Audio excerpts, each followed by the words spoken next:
Welcome to the Chaos Sector. In today's episode, we focus on the alleged proof that may seal Kohberger's fate, along with the so-called DNA evidence. That would be his interaction with one of the victims. News Nation, who has not been credible in this investigation, reports on the current subpoena of, quote, digital evidence. Let's listen in and give our thoughts. And prosecutors investigating the Idaho college murders and suspect Bryan Kohberger have requested search warrants for digital evidence, including Snapchat account history from multiple people, including the victims, neighbors, and Kohberger himself. Authorities have issued search warrants for Snapchat data from the end of June through August of last year for the 4 victims, their roommates, and alleged killer Bryan Kohberger. I'm sorry, but I have to interject a moment. The allegation that Kohberger was direct messaging Gonzalez is not something new. That was information so-called discovered during the time frame of authorities collecting evidence against him. Meaning, the same time frame where they claimed he had been at that home months prior is the same time frame this allegation came about. So, why didn't the authorities collect this social media data at that time? If you're collecting evidence, and there was a report claiming Kohberger was in contact with one of the victims, surely the authorities would immediately search online for this evidence, right? In fact, they wouldn't have to exhaust much energy, because whoever had the so-called digital evidence would provide the authorities with the, you know what, whatever, let's just finish listening.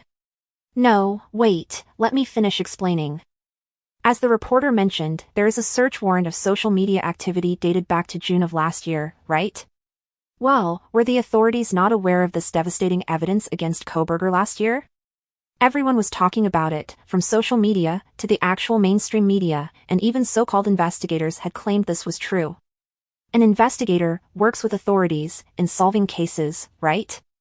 Surely that investigator contacted the authorities about this crucial evidence against the suspect. Yet why wasn't this evidence collected last year, right along with everything else? If the mainstream media and so-called investigators claim there is digital evidence that Kohberger contacted one of the victims, this means the actual evidence exists, right? Kohberger's social media accounts were examined. They discovered he contacted one of the victims. Bam, there is the proof he stalked one of the girls, which justifies a motive, right? Yet in all of last year, throughout all of the controversy and mainstream media coverage, no report from the authorities about this digital evidence? Can't pull the wagon without the wheels, my friends. If you have followed our analysis, I think you know the answer, but let's continue. It was also revealed the court requested the digital evidence, if found, be sealed and redacted from the public. Slipped that in, didn't you? Sealing evidence from the public may seem to be protocol, but there have been tons of cases where evidence was not, I repeat, was not, sealed from the public. There have been gruesome murder scenes that have been plastered all over the internet. Very graphic imagery, yet there was not a seal of this graphic material from the public, and those are literal murders of human beings. But yet mere social media conversations are to be sealed from the public's view? Oh, is it due to an ongoing trial, and they don't want to, quote, jeopardize the integrity of an investigation into that evidence? Remember, the court is requesting, I repeat, requesting, that the alleged evidence be sealed from the public and redacted. Meaning, it doesn't have to be sealed from the public, this is a request. Common legal mumbo-jumbo, but I suspect that there isn't any evidence of an interaction. This is why it was never presented last year, when it was so-called confirmed to be evidence. And sealing it gives them time to manufacture something slick, and then of course it will be released to the public. I look at the timing of this search warrant, quite strange that it is being carried out right before the trial begins. It should have been carried out a year ago, to get as much evidence against the suspect as you can. I guess not. Let's try to continue. Let's bring in now a News Nation national security contributor and former CIA officer and FBI special agent, Tracy Walder. Tracy, Snapchat data, what are they looking for here?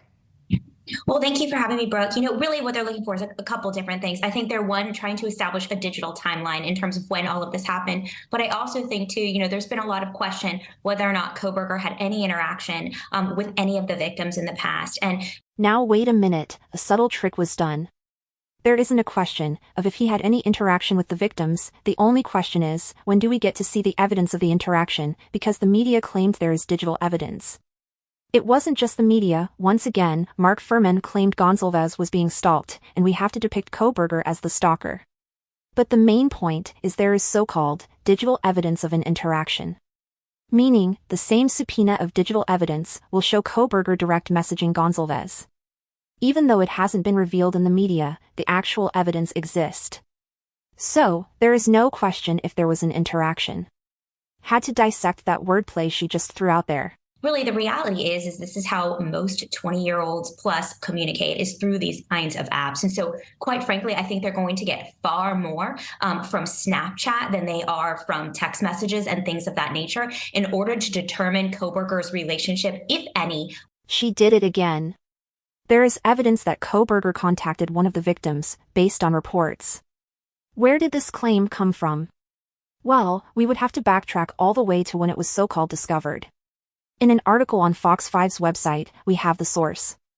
Quote, he slid into one of the girl's DMs several times, but she didn't respond, an unnamed investigator told People. Basically, it was just him saying, hey, how are you?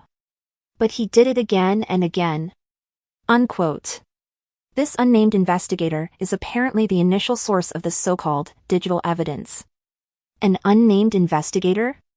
Why won't they identify themselves? You're an investigator, assisting in bringing the killer to justice.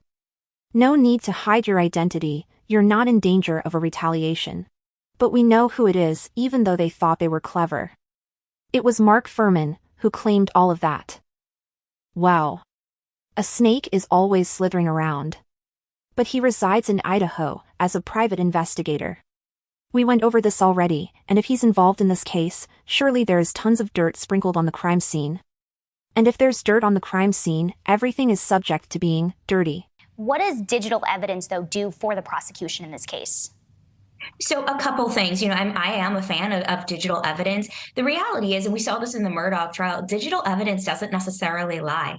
And a lot of times in digital evidence, particularly on apps like Snapchat and the like, people's guards are really down. And so you are really getting a true sense of what they are doing. And so they are going to be able to probably establish some kind of geographical timeline too, in terms of when some of these Snapchats were accessed, where some of these videos were made, and when communication, if there was any, between Kohberger and the victims was made. And so, speaking as if you were taking a neutral approach to the case may have worked early on, but now, you should have enough evidence on either side of the equation to stand firm.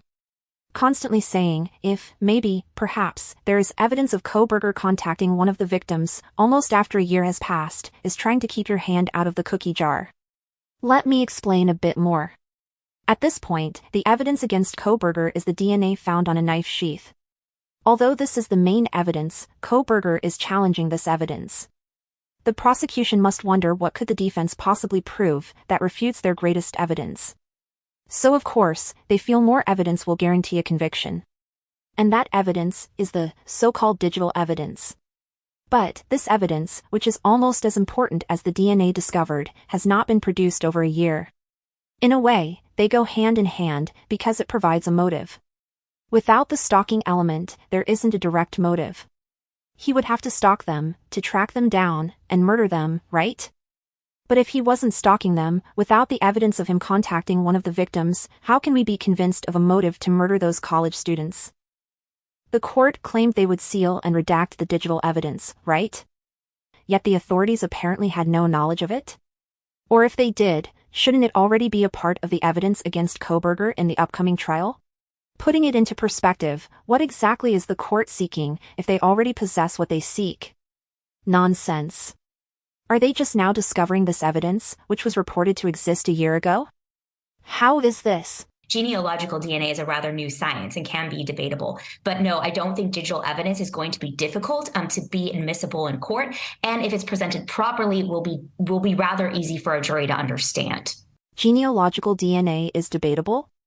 Is she leaning towards the digital evidence being more concrete than the DNA found at the crime scene? Did she just do that?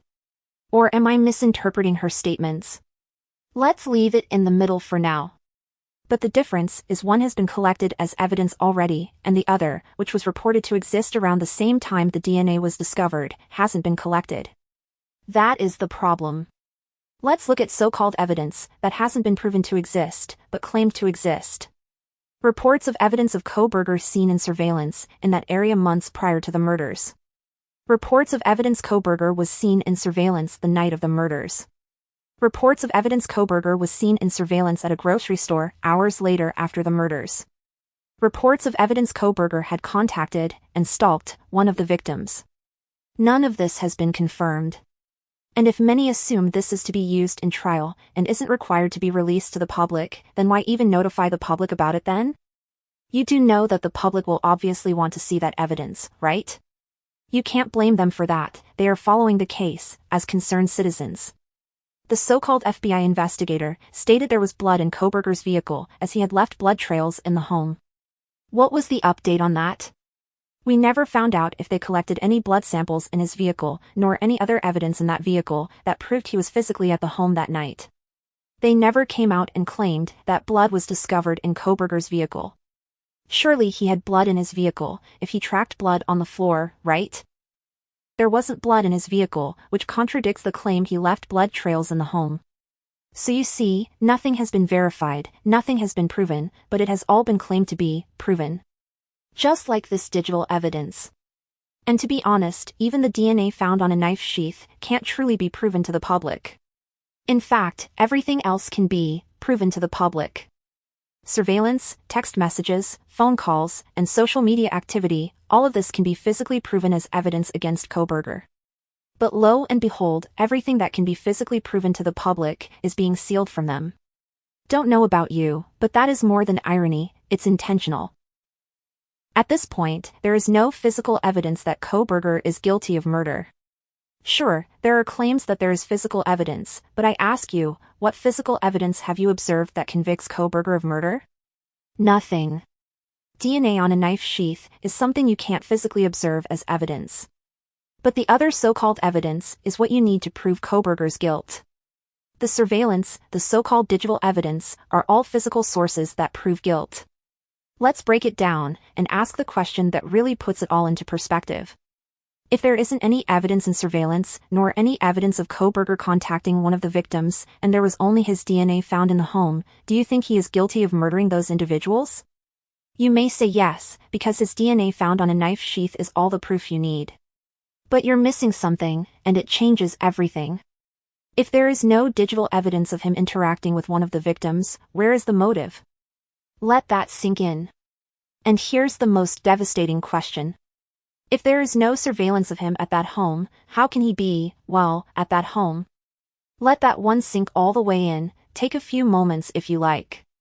At the least, if you still believe Koberger is guilty, you just can't place him there alone. Koberger would not be able to do what he did without help. And that help had to come from Moscow, Idaho. So pick your poison, either he is innocent and being framed for murder, or he is guilty of murder, but he didn't know who those individuals were. Meaning, he was hired to do the job.